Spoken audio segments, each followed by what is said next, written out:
Civil society member Mushtaq Bhat की क़यादत में आज राजौरी की अलग अलग पंचायत से ताल्लुक़ रखने वाले साबका सरपंच, पंचीज व दीगर लोगों की क़यादत में एक प्रेस कॉन्फ्रेंस को मुनक्किद किया गया।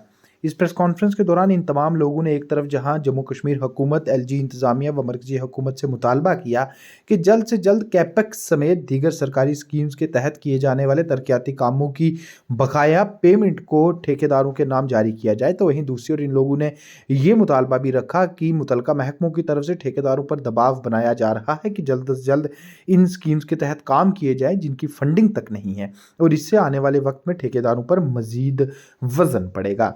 इनका ये भी कहना था कि हुकूमत ये चीज़ यकीनन बनाए कि तमाम जारीशुदा तरक्याती कामों के फंड्स वागुजार हों ताकि ठेकेदार भी मामूल के मुताबिक काम कर सकें। इसके अलावा कुछ साबका सरपंचेस व पंचेस ने हुकूमत से मुतालबा किया कि पिछले 11 महीनों से इनकी बकाया पड़ी तनख्वाहों को भी जल्द से जल्द वागुजार किया जाए। जितनी हमारी रजौरी की प्रेस है, जो हर बार कभी जो गरीब लोगों का मुद्दा होता है वो लोग आप उठाते हैं, इसके लिए हम शुक्रगुजार हैं हम तमाम मीडिया का। जो हमारा एक मेन मकसद है आज का, कि मैं एक चीज़ आपको ब्रीफ करूं कि आज की डेट में जितने भी हमारे ठेकेदार भाई हैं सब पढ़े लिखे लोग हैं, पहले भी थे लेकिन आज के दौर में अनएम्प्लॉयड बहुत ज़्यादा है। और लोग मैक्सिमम जो लोग हैं अनएम्प्लॉयड हैं, पढ़े लिखे लोग हैं, उनके पास एक रोजगार का एक जरिया था। गवर्नमेंट की एक सेंट्रल गवर्नमेंट की एक स्कीम थी जो टेंडर वर्क था। यहाँ पे पिछले दिनों में कोपैक्स का पैसा और पीआरए का पैसा था यहाँ पे, तो लोगों ने यहाँ पे टेंडर डालना शुरू किए।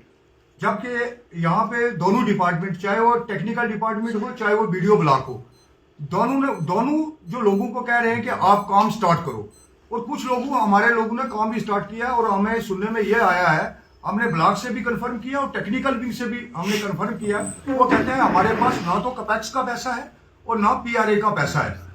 डिपार्टमेंट फोकस कर रहा है खास करके कि आप काम स्टार्ट करें। तो जब हम लोग काम स्टार्ट करेंगे तो हमने पैसा किससे लेना है, क्योंकि पहले ही लोगों के पैसे ट्रेजरी में पिछली बार बड़ी बार आपने भी देखा कि ठेकेदारों के साथ बड़ा एक मैं सोचूंगा अत्याचार हुआ था कि लोगों को 6-6 महीने 7-7 महीने लोगों को पैसे नहीं मिले। और आज की डेट में मैं ये बताऊं कि लोगों ने लोन उठा के काम किया हुआ, लोगों की वहां पे जो काम के लिए लोगों के पैसे नहीं है, पैसे लोगों ने हदारे लेके लोगों ने काम शुरू किया है। और मजदूर जो मिस्त्री है उसको पैसे शाम को चाहिए, ठेकेदार जहां से मर्जी लाए। जब लोगों को पैसे मिलेंगे नहीं, ठेकेदार को पैसे मिलेंगे नहीं, तो वो किससे मांगेगा। मेरी एक अपील है यूटी सरकार से भी, उमर साहब से भी, जिनके पास ये हमारे डिपार्टमेंट है, उनसे भी हमारी एक पुरजोर अपील है, और सेंट्रल गवर्नमेंट से भी कि हमारा इतना बड़ा मुल्क है, आपका बड़ा दिल है। खास करके बीजेपी सरकार से कहूंगा कि आप यूटी सरकार को आप पैसे दीजिए, जो हमारा कोपैक्स और पीआरए के जो पैसे हमारे जो काम अभी अगर हम काम स्टार्ट करेंगे तो पैसे कहां से लेंगे, क्योंकि डिपार्टमेंट के पास जब हम जाते हैं तो वो कहते हैं कि हमारे पास पैसा नहीं है। वो डिपार्टमेंट फोकस ये कर रहा है इस बार कि आप काम स्टार्ट करो। अब भाई देवे, अगर हम काम स्टार्ट करेंगे तो पैसे किससे मांगेंगे। इसलिए हमारी प्रेस कॉन्फ्रेंस का यही था कि हम अपील करते हैं, और खास करके जो इलेक्टेड हमारे यहाँ से एमएलए जीत के गए उनसे भी हमारी अपील है कि कम से कम वो भी अप्रोच करें ताकि लोगों के जो काम भी हो सके और पैसे भी लोगों को मिल सके। और दूसरा हमारा एक मेजर जो इशू है वो हमारा एक रोड है हमारी यहाँ पे चौधरी नाड़ दरहाल जो टच करती है, और उसी रोड पे हमने बड़ी एजुकेशन की है। वहां पे पीजी कॉलेज है हमारा, यूनिवर्सिटी है, आर्मी गुडविल स्कूल है, और बदकिस्मती से हमें यह कहना पड़ता है कि 0 किलोमीटर यहाँ से और हमारी रोड की इतनी खस्ता हाली है कि वहां पे जानवर भी चल नहीं सकते। मेरी डीसी साहब से एक बार अपील रहेगी कि एक बार आप दरबार मेरा ख्याल है कि जितनी मेरी उम्र गई आज तक कभी भी हमारी 4 पंचायतों में कभी दरबार नहीं लगा। हम डीसी साहब एक बोर्ड है हॉनेस्ट और यंग है काम करने के मूड, उनसे भी हमारी अपील है कि एक बार वो हमारी इन 4 पंचायतों में भी दरबार लगाए और हमारी जो रोड की खस्ता हाली है उसको बहुत जल्द सुधारा जाए। इसी के साथ मैं शुक्रिया। अस्सलाम।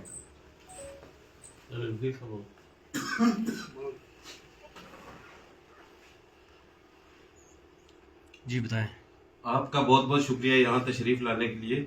हमारे आज का प्रेस कॉन्फ्रेंस का यही मौजू था कि हमारे जितने भी जो पिछले पेंडिंग्स पड़े हैं कुछ काम जिनकी पेमेंट रिलीज नहीं होती है, हम सरकार से ये दरख्वास्त करेंगे कि जल्द से जल्द जितने हमारे पीआरआई या हमारा 14FC या दीगर जितने भी काम हमारे ठेकेदार कुछ कंप्लीट हुए हैं कुछ शुरू हुए हैं उनकी पेमेंट नहीं है, वो डिपार्टमेंट जो है तजज्जुल में पड़ गया। हम सरकार से ये दरख्वास्त करेंगे जल्द से जल्द वो पेमेंट रिलीज करें। उसके बाद दूसरा एक और इशू है, जितने हमारे इलेक्टेड सरपंच और पंच थे उनकी जो है पिछले 10 या 15 माह की जो है सैलरी भी अभी वागजार नहीं की है। अब पता नहीं क्यों लटका रहे हैं। तो मैं सीएम साहब से और दरखास्त करूंगा एसडी साहब से जितना भी जल्दी हो इनकी वो सैलरी रिलीज करें। तीसरा जो मेजर इशू है डिस्ट्रिक्ट राजौरी का, वो ये है कि हमारी रोडों की बुरी हालत है। न जाने हमें या तो ये सेकंड क्लास सिटीजन समझते हैं या फिर ये मुल्क से बाहर का हिस्सा समझते हैं। आप यहां से, मैं एक रोड की बात नहीं करूंगा, इन्होंने ये कहा उसकी इतनी बुरी हालत है कि बंदा वहां पे चल नहीं सकता है। आप यहां से गुर्दन छावा की तरफ चले जाए, वहां तो पूरे का पूरा बंदा ही उसमें खड्डे में डूब जाता है। तो इस रोड की क्या हालत होगी। कम से कम हमारा डिपार्टमेंट यहां सोया रहता है या उनको आंखें नहीं है। मैं डिप्टी कमिश्नर से कहूंगा कि वो आईएएस ऑफिसर है, वो एक अच्छा शऊर रखते हैं, वो जरा विजिट करके देखें रोडों का हालत क्या है, इंसान इस पे चल सकते हैं, क्या गाड़ियों के काबिल हैं। तो मैं दरख्वास्त करूंगा डिपार्टमेंट से कि जो डिपार्टमेंट यहां सोया हुआ डिपार्टमेंट है बराए नाम, वो कम से कम उसको खड्डे को बंद कर दे, उसमें मट्टी और पत्थर डाल दिया करे। अगर ब्लैक टॉप के आपके पास पैसे नहीं है तो कम से कम उसको करेंगे। और मैं यहाँ की जो इलेक्टेड सरकार है उससे दरख्वास्त करूंगा कि वो जल्द से जल्द जो है इन चीजों पर ध्यान रखें और ये पेमेंट रिलीज करवाएं और उसके बाद ये सड़कें हमारी जो है इनके खड्डे बंद करवाएं। शुक्रिया वसलाम।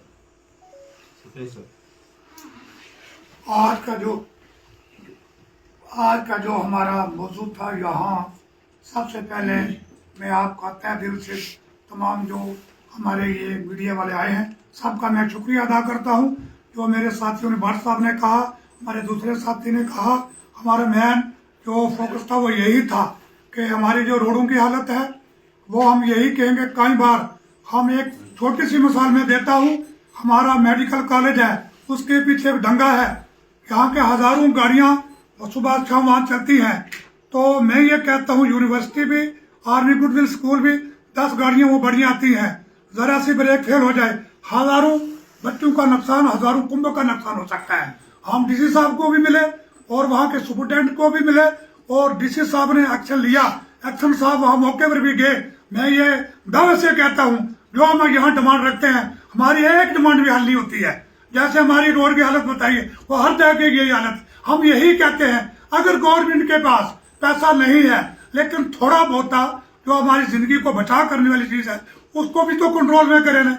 हमारे यहाँ डीसी साहब बैठे हुए, उनको बड़ा शऊर है, वो हर अपने डिपार्टमेंट को चेकअप कर रहे हैं, जैसे अस्पताल में चक्कर लगा रहे हैं। लेकिन मैं ये कहता हूँ वहां जाने से पहले जो गरीब अवाम है वो गाँव में रहती है, उनकी हालत आप देखिए, रोडों की हालत देखिए। हमारी एक नहर है जो पानी 4 ही पंचायतों को, पूरी सिटी को जो खराब करती है, उसकी हालत देखिए वहां जाकर। कई बार हमने ये मीडिया में बयान दिए हैं, वहाँ डीसी साहब को मिल गए, लेकिन आज तक एक्शन नहीं हुआ। हम यही कहते हैं वक्ती सरकार को भी, जो हमारे निमित्ते हमने वोट दिए हैं वो भी इस तरफ को जो दें। अगर नहीं देंगे, कल हम लोगों ने, गरीब ने रोडों पर आकर अपने हक के लिए जो कुछ हुआ हम करेंगे। या तो हमें यह कहें इस मुल्क के वासी नहीं है, अगर हैं तो हमें जो हमारी डायरेक्ट डिमांड है वो मिलनी चाहिए। जैसे हमारे पीआर और हमारे पेंशनों की जो तनख्वाह थी 11 महीने हुए, डीडीसी बीडीसी को मिल गई है। हमने कौन सा जुर्म किया है? जो हमारा पीठ था आज तक वो पेंडिंग है। हम यही गुजारिश करते हैं कि हमारी पे रिलीज होनी चाहिए। कल आने वाले वक्त में ये हड़प हो जाएगा, हमारी कोई बात नहीं सुनेगा। मैं इसी पर क्या दिल